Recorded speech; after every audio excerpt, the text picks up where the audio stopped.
சங்கீதம் 62 எதுத்தூன் என்னும் ராகத் தலைவனுக்கு ஒப்புவிக்கப்பட்ட தாவீதின் சங்கீதம். தேவனையே நோக்கிய என் ஆத்துமா அமர்ந்திருக்கிறது. அவரால் என் இரட்சிப்பு வரும். அவரே என் கன்மலையும் என் இரட்சிப்பும் என் உயர்ந்த அடைக்கலமுமானவர். நான் அதிகமாய் அசைக்கப்படுவதில்லை. நீங்கள் எதுவரைக்கும் ஒரு மனுஷனுக்கு தீங்கு செய்ய நினைப்பீர்கள்? நீங்கள் அனைவரும் சங்கரிக்கப்படுவீர்கள். சாய்ந்த மதிலுக்கும் இடிந்த சுவருக்கும் ஒப்பாவீர்கள்.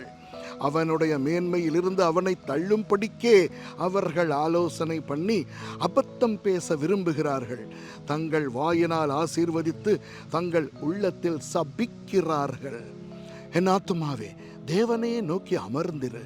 நான் நம்புகிறது அவராலே வரும். அவரே என் கன்மலையும் என் இரட்சிப்பும் என் உயர்ந்த அடைக்கலமுமானவர். நான் அசைக்கப்படுவதில்லை. என் இரட்சிப்பும் என் மகிமையும் தேவனிடத்தில் இருக்கிறது. பலனான என் கன்மலையும் என் அடைக்கலமும் தேவனுக்குள் இருக்கிறது.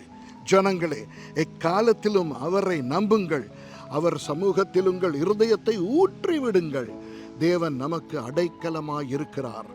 கீழ் மக்கள் மாயையும் மேன்மக்கள் பொய்யுமாமே. தராசிலே வைக்கப்பட்டால் அவர்கள் எல்லாரும் மாயையிலும் லேசானவர்கள். கொடுமையை நம்பாதிருங்கள். கொள்ளையினால் பெருமை பாராட்டாதிருங்கள். ஐஸ்வர்யம் விருத்தியானால் இருதயத்தை அதின்மேல் வைக்காதேயுங்கள். தேவன் ஒரு தரம் விளம்பினார், 2 தரம் கேட்டிருக்கிறேன். வல்லமை தேவனுடையது என்பதே. கிருபையும் உம்முடையது.